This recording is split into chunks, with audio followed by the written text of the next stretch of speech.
Hola, it's Aladdin, Prince of the Airways, WPGC TV. This is family. This is not even an interview. This is just a conversation. My guy Miguel. Watched him since day one, and I want to talk about this journey that you've gone on. I follow you on Instagram. Now, I want to know if my analysis is correct. It seems like at a point in time, you went through writer's block. Yeah, and I'll tell you why. Because the post that you were posting was kind of you and wifey in the house. Right. I remember there was something you put on Instagram. You were in the studio working, you were in the house. Yeah. You were just trying to find the beat, but the chords were very basic. And you weren't feeling it. I could tell you weren't feeling it. And then I remember shortly after you did a show and you had to jump on a flight to go to London to do a project. It was like, I'm going overseas to do a project. And you went overseas and you ain't come back. Seemed like you was gone for a minute. Am I on the right pace, kind of, sort of? Maybe if it was, I'm trying to think of the timing, and if it was a couple years ago, it probably would have been the small break between the end of the American leg of the tour and then because you were living on the road for like almost like you were on everybody's tour. So yeah.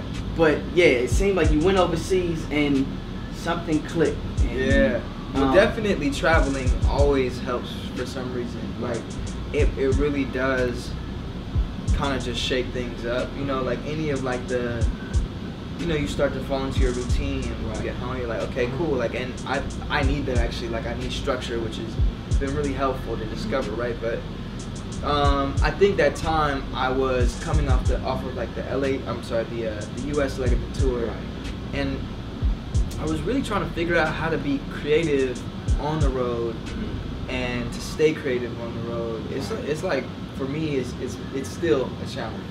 So it was that period in between. I knew I was gonna have to go on the road in Europe, and that's probably where I was at. So yeah, I probably wasn't very creative because I just was. It's like it's another switch, right? You know what I mean? Right. But I ended up finding, you know, a lot of inspiration on the road, and then I stayed creative when I went to Europe, which was cool. When I came back, I had kind of like a head start. And I just been creating for, I probably took like 3 months, 4 months to just like really just decompress and chill and just spend time with family, catch up. And then I've just been creating for the past like year and a half. So not only for this project, but just in general. Just because it's so different now, like the way we consume music, right? You know, and artists are almost expected to like keep up. If they wanna stay in people's minds, like consistency is everything. It is.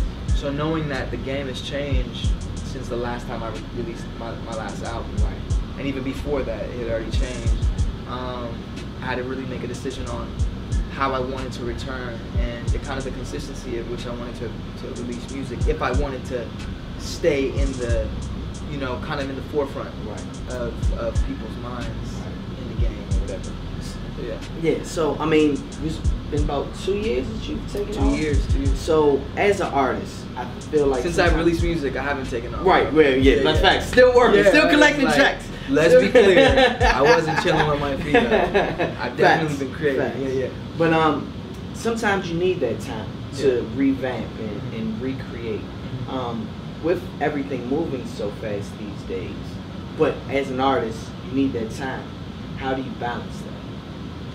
Man, it's that's the key right there, balance, you know, and understanding that, like, one,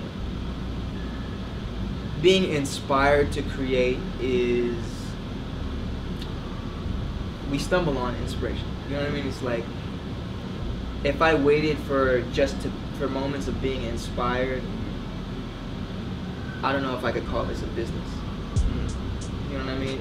Businesses don't win off of just inspiration. There's day in and day out repetition of like, no, I'm going to put myself in a place to be creative. I'm going to push through. I'm going to create something regardless of if I'm inspired or not. I'm going to inspire myself. You know what I mean? Ultimately. And I think it's also the best way that I could use my time in the grand scheme. You know, it's just to be as creative as possible and just to create things. So I don't know if I answered your question, but what was your question? Wow, I mean, just the balance, you know. Yeah. So one, to answer your question, it really is making time for things that matter. You know, understanding that we only have 24 hours to a day. Everybody got the same amount of time. So one is also being able to delegate things that really are not my expertise or the best use of my time, and prioritizing is everything. You know, and like I said, that for me, like, structure has been super helpful. Like having a routine when I wake up, you know, that's been really helpful in being productive, so that I get things done and I can it's easier to go, okay, I got this in, I made sure for the sake of, you know, honoring my creativity and building good habits, I've got that done.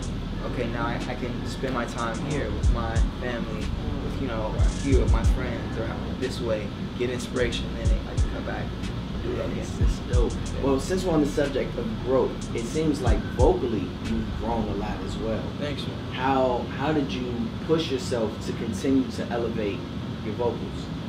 Man, I think it's going on the road and realizing that it requires, you know, being able to sing in the studio, right, even for someone who isn't using all of the, like, corrective tools, blah, blah, blah, like, you can piece together your better takes. I mean, I do. Right.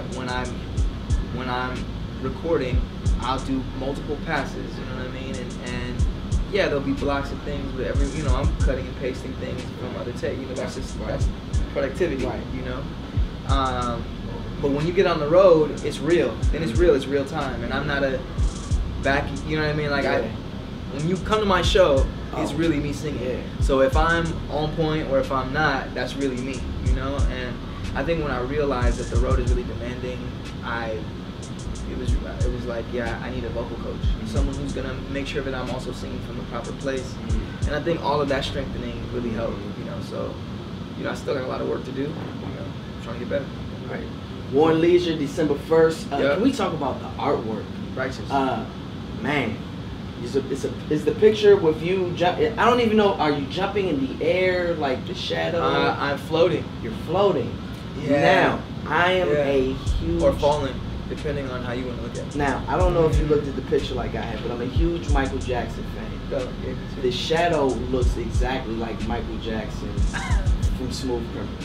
I didn't even catch that. Look at it. It's I'm deep. gonna look at it looks just like Mike. That's dope.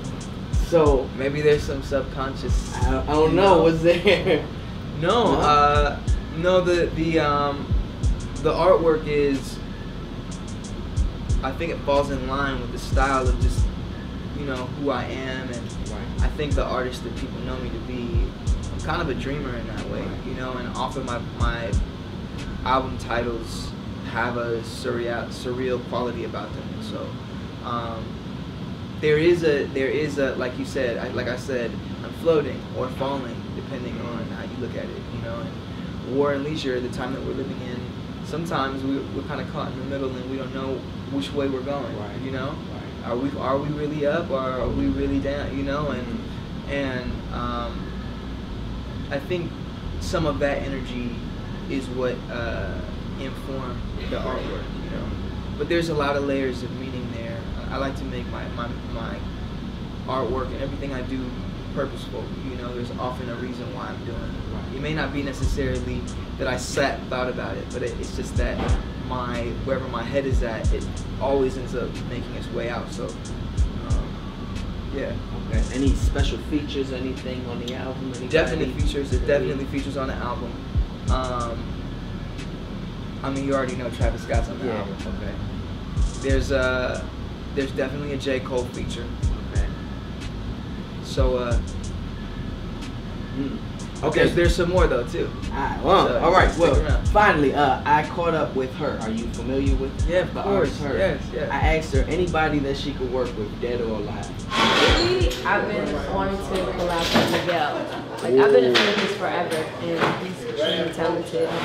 Yeah, it would be really dope. The person she said was Miguel. Wow. I'm just throwing it in the atmosphere now. You know, I like to push forward for the culture. Is that something we're already like, literally like, first of all, we're label mates.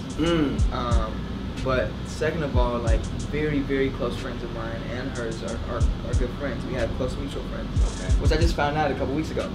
So, you know, I've been catching up on all the music that I've been missing over the past year, and hers is some of the music that I've been listening to and been like, man, I'm a fan. Nice. So, you know, you never know. You got to stick around for that. Well, listen, It's very much a possibility. But make that happen. I'm throwing it in the atmosphere early, man. My guy Miguel, thank you so much, man. Appreciate you. Continued blessings. December 1st, Warren Leisure. Yeah, get it. Get it.